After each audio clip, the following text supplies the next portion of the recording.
As her relationship with her colleagues grew stronger, Ella decided to bring her daughter to the station for the first time. What she didn't expect was that they'd walk right into a robbery. Don't think it's that hard to pull off. Just find a cop who doesn't look too bright, grab his gun, and boom. With a hostage in hand, step one was complete. Even better, she'd mailed a package to the station earlier containing a carefully prepared bomb. Nobody's going to gamble with their own life, and even if some brave cop wanted to test their quick draw,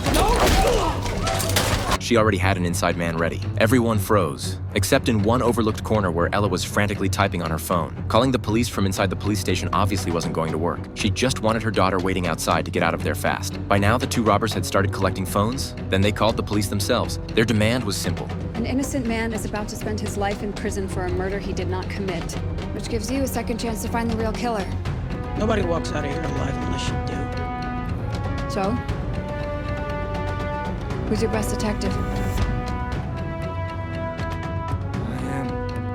SWAT had already surrounded the building, and both hijackers' identities had been confirmed. They were active-duty U.S. Army. Nobody knew how the bomb got inside, but nobody was willing to bet the hostages' lives either. Until there were casualties, they could only try to meet the hijackers' demands. A few days earlier, an Army officer had been murdered in his RV. Police quickly arrested one of his soldiers. The murder weapon had his fingerprints on it, plus the two had argued about deployment assignments. No matter how you looked at it, he was the only suspect. But as Ella's mind raced, piecing together the evidence on the case board, she instantly spotted what the police had missed. "Excuse me, who are you?" Time was running out. Ella immediately pointed to a photo from the crime scene. When blood splatters on a table, it should form an oval shape, but the blood in the photo was missing a corner. That meant there must have been a piece of paper or something else there at the time. Whatever it was, the killer obviously wanted to take it. If they could figure out what it was, they might be able to find the real killer these two were talking about. Ella asked to make a phone call. Finding people and tracking down leads was Dirk's specialty. Following her instructions, he returned to the crime scene. After opening the computer, he discovered the victim had printed a document right before he died. He was planning to bring a soldier before a military tribunal, but the name field was left blank. The real killer very likely committed murder because of this. Suddenly, the male hijacker Jamie glanced to the side. What's going on? But when he got closer, he realized it was just a little girl,